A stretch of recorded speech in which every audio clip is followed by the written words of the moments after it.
ज्यादातर लोग तो पहले से हमसे जुड़े हुए हैं, सवाल जवाब आपने बहुत कर लिया।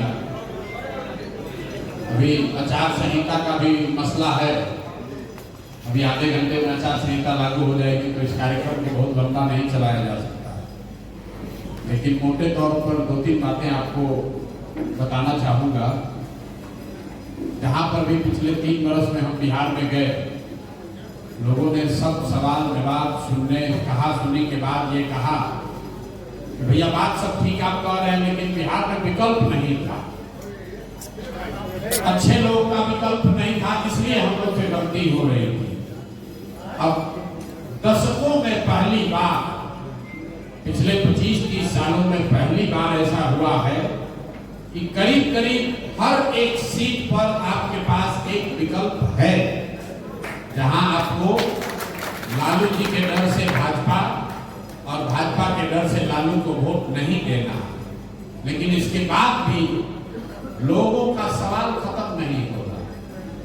लोग खुद कह रहे थे कि भैया विकल्प नहीं है, विकल्प दीजिए ना, विकल्प दीजिए, अच्छा आदमी आएगा तो हम लोग काहे नहीं वोट देंगे। अब डॉक्टर साहब अपना नौकरी वोकरी छोड़ के रोज का अपना आटा गीला करके गली गली घूम रहे हैं, तो लोग अब ताव दे रहा है, काहे दे आपको वोट। अरे भाई, अगर आप वोट नहीं दोगे इनको, किसी चोर बदमाश को जिताओगे तो क्या होगा। डॉक्टर साहब चुनाव हार जाएंगे, फिर से अपना प्रैक्टिस और करने लगेंगे, और बड़ा आदमी हो जाएंगे, और पैसा कमाने लगेंगे। लेकिन तुम्हारे बच्चों की जो दुर्दशा है, वो दुर्दशा और बद से बदतर होने वाली है। लोग ये सोच रहा है कि कोई अच्छा आदमी आता है बिहार में, तो चुनाव लड़ता है तो लोग बैठ के आकलन करता, हंसता है, चले हम बिहार में ना चले, हमने तो मजबूत आदमी चाहिए। कोई अच्छा आदमी खड़ा हो गया है, कोई डॉक्टर, इंजीनियर, प्रोफेसर, पढ़ा लिखा समाज सेवी, अगर मेहनत कर रहा है, आ रहा है, वोट मांग रहा है, आपको समझा रहा है भाई ठीक से वोट करो, तो लोग दाव दे रहा है। अरे भाई, 15 दिन के बाद यही अतुल जी से, यही एमपी प्रसाद से, यही प्रशांत किशोर से मिलने के लिए आपको लाइन लगा के 6 महीना इंतजार करना पड़ेगा। अभी आपके दरवाजा पर आदमी आया है, कह रहा भाई हमारे साथ चलो, हमारा जीवन हम सुधार लिए, अब तुम्हारे बच्चों का भी जीवन सुधारना चाहते हैं, रास्ता बता रहा है। आप कह रहे हैं जीती हम कि ना जीती हम, वोट दी ही कि ना दी ही, वोट कहीं बर्बाद करना हो जाए। अरे भाई, 30 वर्ष से तो वोट सब बर्बादे हो रहा है, 30 वर्ष से तो सब वोट हम पिछला कई साल से लोग को समझा रहे हैं। जब कोई अच्छा आदमी खड़ा होता है और चुनाव हारता है, लोग से पूछिए भाई काहे नहीं वोट दिए, कहता है क्या करें, जितने ही वाले नहीं थे, वोट बर्बाद नहीं किया। अरे मेरे भाई, जब एक अच्छा आदमी चुनाव लड़ता है और आप उसको वोट नहीं देते हैं, वो चुनाव हारता है, तो 100 अच्छे आदमी का मनोबल टूटता है, वो राजनीति में नहीं है। इसलिए अगर कोई एक अच्छा आदमी भी, आपका और आपके बच्चों का दशा तब सुधरेगा जब अच्छे लोग जीतेंगे। भाजपा और जनसुराज, मोदी और प्रशांत किशोर के जीतने से आपका जीवन नहीं सुधरने वाला है। चोर बदमाश को, बालू माफिया को वोट देके जिताइएगा तो किसी पार्टी में रहे, वो चोरी नहीं बंद करेगा, वो गलती काम करना नहीं बंद करेगा।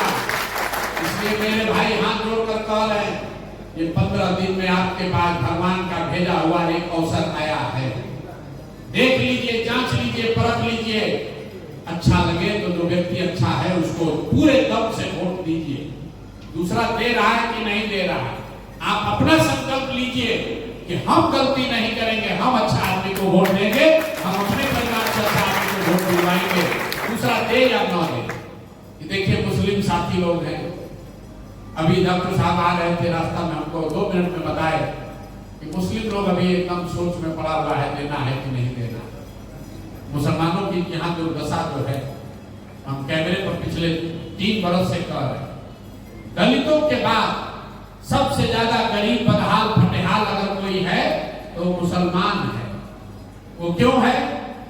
क्योंकि अब चुनाव आया, जब उनको अपनी ताकत का एहसास कराने का समय आया, तो बन गए बंधुआ मजदूर। भाजपा का डर दिखाया और इनसे वोट लेके चला जाएगा। इनको अपने बच्चों की चिंता नहीं होगी, इनको अपनी पढ़ाई की चिंता नहीं होगी, अपने लोगों के रोजगार की चिंता नहीं होगी। इसीलिए जन स्वराज में हम कह रहे हैं कि मेरे भाई, दूसरे दल वाले मुसलमानों को कह रहे हैं कि भाजपा से डरो और हमको वोट दे दो, हम आएंगे तो तुम्हारी रक्षा करेंगे।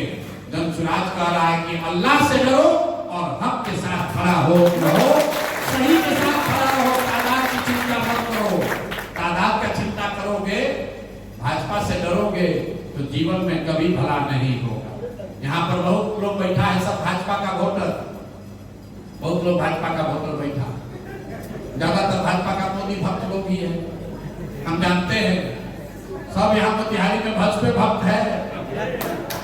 तो मोदी जी सहरसा में, मधुबनी में आए, कहे कि अब सहरसा से एक नया वंदे भारत ट्रेन चलेगा, नई वंदे भारत ट्रेन चलेगी सहरसा से, ताकि बिहार के श्रमिक परिवार के बच्चे आराम से गुजरात और महाराष्ट्र जा सके। जरा एक मिनट को भाजपा के भक्त लोग, मोदी जी के भक्त लोग जरा एक मिनट के लिए ठहरिए और सोचिए मोदी जी क्या कह रहे हैं। मोदी जी ये कह रहे हैं कि तुम्हारे बच्चे, बिहार के बच्चे जीवन भर मजदूर रहेंगे, वो ट्रेन पर चढ़कर गुजरात और महाराष्ट्र में मजदूरी करने जाएंगे।